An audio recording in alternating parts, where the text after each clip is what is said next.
মার্কিন হামলার জবাব দিতে আর দেরি করল না ইরান। একের পর এক মার্কিন সামরিক লক্ষ্যবস্তুতে পাল্টা হামলা চালানোর দাবি করেছে ইসলামিক রেভলিউশনারি গার্ড ক্রপস বা আইআরজিসি। সিরিয়া, কুয়েত, ওমান তিনটি ভিন্ন দেশে অবস্থিত মার্কিন ঘাঁটি ও সামরিক স্থাপনায় আঘাত হানার কথা বলেছে তেহরান। শুধু তাই নয়, হরমুজ প্রণালীতে তেল ও গ্যাস রপ্তানি কার্যত বন্ধ করে দেওয়ারও কঠোর হুঁশিয়ারি দিয়েছে ইরান।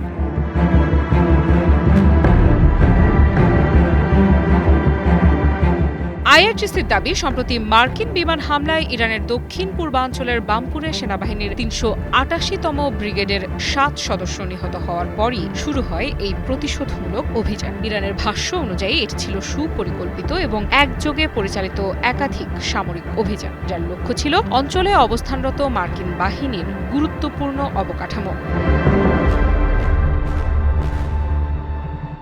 সিরিয়ার আল তানফ অঞ্চলে অবস্থিত মার্কিন বিশেষ অভিযান কমান্ড সেন্টারে ক্ষেপণাস্ত্র হামলা চালানো হয়েছে বলে দাবি করেছে আইআরজিসি। তাদের বক্তব্য, এই হামলায় একটি গুরুত্বপূর্ণ রাডার ব্যবস্থা, বিশেষ অভিযানে ব্যবহৃত একাধিক হেলিকপ্টার ধ্বংস হয়েছে এবং বহু মার্কিন সেনা নিহত হয়েছে। তবে দাবির সত্যতা এখনো পর্যন্ত স্বাধীনভাবে নিশ্চিত করা যায়নি এবং যুক্তরাষ্ট্র এ বিষয়ে আনুষ্ঠানিক কোনো মন্তব্য দেয়নি।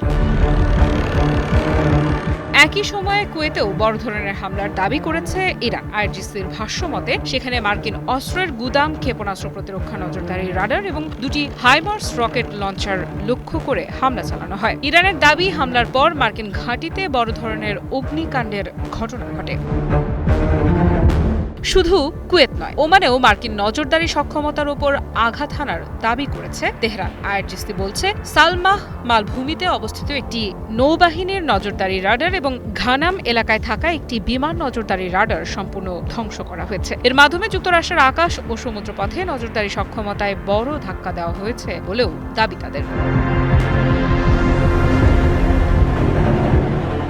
এদিকে আইআরজিসি যুক্তরাষ্ট্রের বিরুদ্ধে আরও গুরুতর অভিযোগ তুলেছে। তাদের দাবি, সাম্প্রতিক মার্কিন হামলায় শুধু সামরিক স্থাপনায় নয়, টেলিযোগাযোগ ব্যবস্থা, রেল অবকাঠামো এবং বেসামরিক যানবাহন ক্ষতিগ্রস্ত হয়েছে। এতে সাধারণ মানুষের প্রাণহানি ও আহতের ঘটনাও ঘটেছে বলে অভিযোগ করেছে তেহরান।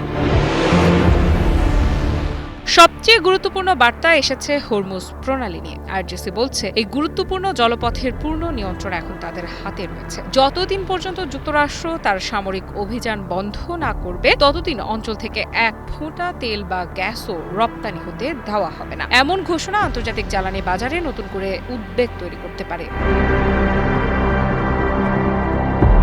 ফার্ম ফ্রেশ পাস্তুরিত তরল দুধ, বেশি ভালো দুধ। ইরানের দাবি অনুযায়ী সম্প্রতি স্বাক্ষরিত যুদ্ধবিরতি সংক্রান্ত সমঝোতা যুক্তরাষ্ট্র নিজেই লঙ্ঘন করেছে। সেই কারণেই তারা পাল্টা সামরিক অভিযান শুরু করতে বাধ্য হয়েছে। আইআরজিসি স্পষ্ট করে বলেছে, তাদের প্রতিশোধমূলক অভিযান এখনো শেষ হয়নি, কেবল শুরু হলো। আফ্রিকা ইফরা, নিউজ 24।